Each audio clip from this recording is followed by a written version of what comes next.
இந்த ரிவ்யூவர் அப்படிங்கிறது நாங்கள் தான் வந்து படத்தை இது பண்ணுறோம் அப்படிங்கிற பேரில் தனி மனித தாக்குதல், அவருடைய பர்சனல் கேரக்டர் தாக்குதல், ஒட்டுமொத்தமாக அவங்களுடைய இமேஜ் இது வரைக்கும் அவங்க சினிமாவில் ஒரு 40 வருஷமா வச்சிருக்க இமேஜை காலி பண்ணுற வேலையை செய்கிறாங்க. அவங்களுக்கு அடிப்படை அறிவே இல்லைன்னு நான் சொல்லுவேன். புரிதலே இல்லாத ஒரு நபர்கள் அவர்கள்லாம் உட்காந்து பேசிட்டு இருக்காங்க. நீங்கள் படத்தை எப்படி விமர்சனம் பண்ணால் படத்தில் ஒரு படம் 100 பேர் 150 பேர் வேலை செய்கிறாங்கன்னா அந்த படத்தை ப்ளஸ் மைனஸ் ரெண்டையும் பேசுங்க. கரெக்ட். ப்ளஸ் உங்களுக்கு தெரியல, அந்த டேரக்டர் ப்ரீவியஸாக பண்ணவுடைய சாதனைகள் தெரியல, அந்த நடிகருடைய ப்ரீவியஸ் சாதனை தெரியல, அந்த படத்தை விமர்சனம் பண்ணுறதுக்கு எல்லாருக்கும் உரிமை இருக்குது. ஏன்னா நீங்கள் 200 ரூபா கொடுத்து படம் பார்க்குறீங்க, எதிர்பார்ப்போட பார்த்துருவீங்க, காசும் போச்சு, ஏமாற்றமாகி போச்சு, அப்புறம் அந்த கோவத்தில் ஆதங்கத்தில் பேசலாம்.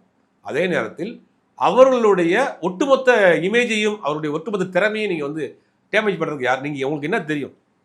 அவருடைய முன்னாடி இருக்கக்கூடிய வரலாறு உங்களுக்கு என்ன தெரியும்?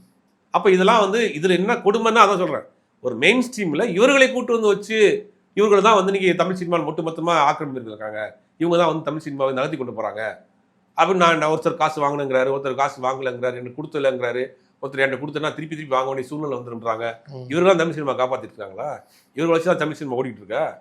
யாரையும் வச்சு ஓட முடியாது. நல்ல படைப்புகளாக இருந்தால் ஆட்டோமேட்டிக்காக அது ஓடும். விமர்சனம்ங்கிறது பேர் நாகரீகத்தை மீறி போயிட்டு இருக்கு.